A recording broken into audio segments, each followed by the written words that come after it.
घर एक ऐसी जगह होती है जहाँ पे हम अपने आप को सेफ महसूस करते हैं, पर कभी कभार घर ही एक हॉरर हिस्टोरिकल रिकॉर्ड बन जाता है। तो आज जिस घर की बात मैं करने वाली हूँ उसका नाम है Rose Hall Montego Bay, which is located in Jamaica. And this video is a horror special edition video, and in this video I'm going to show you various paranormal and chilling facts. So be ready for my horror special edition amazing video. Okay, तो आ जाते हैं वापस story के अंदर। ये घर दिखने में तो बहुत सीधा साधा सा लगता है। ये घर साल 1770 में बना था। इस घर में दो लोग रहते थे, जॉन पाल्मर और उनकी वाइफ एनी पाल्मर। पर ये जो एनी पाल्मर है यही तो इस कहानी की मेन लीड है। जॉन पाल्मर ने एनी पाल्मर से शादी तो कर ली, पर उनका पास्ट जाने बिना। एनी पाल्मर बचपन में ही हैटी नाम के एक शहर में रहा करती थी। वो छोटी ही थी कि उनकी मम्मी पापा की टाइफाइड की वजह से डेथ हो गई। And after their death any Palmer को एक नैनी ने पाला, मतलब एक दाई ने पाला, और उस दाई ने एनी पाल्मर को जादू टोना, काला जादू और इस तरह की काफ़ी सारी चीज़ें बताई, क्योंकि वो खुद भी यही चीज़ें करती थी। आ जाते हैं वापस जॉन पाल्मर और एनी पाल्मर की स्टोरी में। तो उनकी शादी के कुछ ही दिनों में ही एनी पाल्मर ने जॉन पाल्मर को मार डाला। जॉन पाल्मर को मारने के बाद उसने वो घर अपने नाम करा और 3 दफ़ा दोबारा शादी की और तीनों दफ़ा अपने हस्बैंड को मार डाला। उसके घर में जितने सर्वेंट्स थे सबको उसने मार दिया। एक एक करके सबको मार देने के बाद एक नौकर के बेटे ने अपने बाप का बदला लेने के लिए एनी पाल्मर को मार दिया, एनी पाल्मर की जान ले ली। और इसी की वजह से आज भी ये माना जाता है कि एनी पाल्मर की रूह आज भी उस घर में वाइट विच के नाम से भटकती है और पूरी बिल्डिंग में सिर्फ एनी पाल्मर की ही आवाज़ें गूंजती हैं। मूवी थी, उसका मेन कैरेक्टर प्ले किया था जेनिफर कारपेंटर। उनके साथ बहुत ही कुछ पैरानॉर्मल हुआ उनके शूट के दौरान। पर एक इंटरव्यू में उन्होंने बताया कि जब वो अपने शूट के बाद घर जाती थी तब थोड़ा लेट हो जाता होगा, तो जब वो अपने कमरे में जाती थी तब उनका रेडियो अचानक से ऑन हो जाता था और उसमें एक गाना चलता था जिस गाने का नाम था अलाइव, पर्ल जैम का अलाइव सॉन्ग, विच मीन्स अगर कोई स्पिरिट आपके आसपास है तो वो इस गाने के ज़रिए आपको ये कम्युनिकेट करना चाह रही है that I am alive.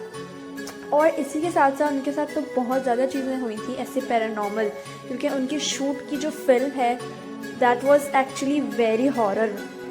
Do you know about this animal?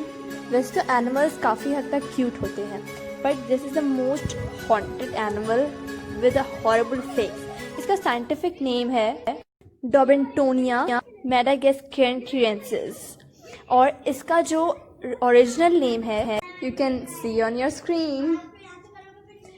आपको पता ही होगा द कंजरिंग मूवी के बारे में। That movie is very much haunted and very horror. And do you know for that उनके सिनेमास के बाहर ये वार्निंग लेटर लगाया जाता है और इसके अंदर लिखा है कि ये जो मूवी है this is very emotional and disturbing. तो एंड इसमें ये भी लिखा हुआ है कि रिसेंटली जिन लोगों ने ये मूवी देखी है उन लोगों का बहुत ज़्यादा हेडेक हुआ है और उनके लिए ये मूवी बिल्कुल भी ज़्यादा अच्छी साबित नहीं हुई। So if you want to watch this movie it's your responsibility. और क्या आप जानते हैं द मूवी एक्सॉर्सिज्म के बारे में मैंने आपको बताया, जेनिफर कारपेंटर के बारे में मैंने आपको बताया, पर क्या आप जानते हैं इस मूवी के थिएटर के बाहर एक प्रीस्ट को रखा जाता था कि अगर आपको कुछ भी पैरानॉर्मल फील होता है तो आप इन प्रीस्ट से ब्लेसिंग ले सकते हैं इन फॉरेन कंट्रीज। और इसी की बेसिस पे कि लोगों को पैरानॉर्मल फीलिंग्स हो रही हैं आफ्टर वॉचिंग दिस मूवीज़, इसको एक्सॉर्सिज्म को बैन कर दिया था लीगली। एक मूवी को तब बैन किया जाता है जब उसके बारे में बहुत ज़्यादा कंप्लेन आए और इस मूवी को भी इसी चीज़ की बेसिस पे बैन कर दिया गया था। एक बीमारी होती है जिसका नाम है प्रोसोपैग्नोसिया और ये ऐसी ब्रेन की डिजीज़ है जिसमें कुछ ऐसा दिखता है आप लोगों को रिकग्नाइज नहीं कर पाते हैं। इस डिज़ीज़ की फुल डेफिनेशन आप अपनी स्क्रीन पे देख सकते हैं। क्या आप जानते हैं डेविड एवनर के बारे में? अगर नहीं जानते तो लेट मी टेल यू। इन्होंने अपनी सर्जरी कराई थी, आई थिंक 13-14 बार सर्जरी कराने के बाद इन्होंने अपनी स्किन पे इस तरह का कैट वाला टैटू करवाया है और इनको स्टॉकिंग कैट भी कहते हैं। एक दिन मिस्टीरियस तरीके से इनके गराज में इनकी मौत हो गई और किसी को भी नहीं पता था कि ये क्यों हुई और आज तक इसके बारे में किसी को कुछ इन्फॉर्मेशन नहीं है कि इनकी डेथ कैसे हुई। एंड डू यू नो, अगर किसी की डेथ होती है तो उनका जो ईयर होता है दैट इज़ द थिंग जो सबसे एंड में काम करना बंद होता है, विच मीन्स आपके सारे बॉडी पार्ट्स काम करना बंद हो जाएंगे, पर जो आपका ईयर होता है that is the main organ जो सबसे एंड में वर्क करना बंद होता है। Will you like to fly in the sky like superheroes or like Frankie Zapata? Frankie Zapata ने एक ऐसा इन्वेंशन किया है जिससे सुपर हीरोज़ की तरह कोई भी स्काई में फ्लाई कर सकता है। इनका ये इन्वेंशन सक्सेसफुली बन चुका है। This flying hoverboard is something very much amazing. So my video has come to an end now and I have put very effort to make this video. Just one like for my effort and please subscribe, like and give a comment about my horror and paranormal facts. Stay tuned for my next videos. Thank you.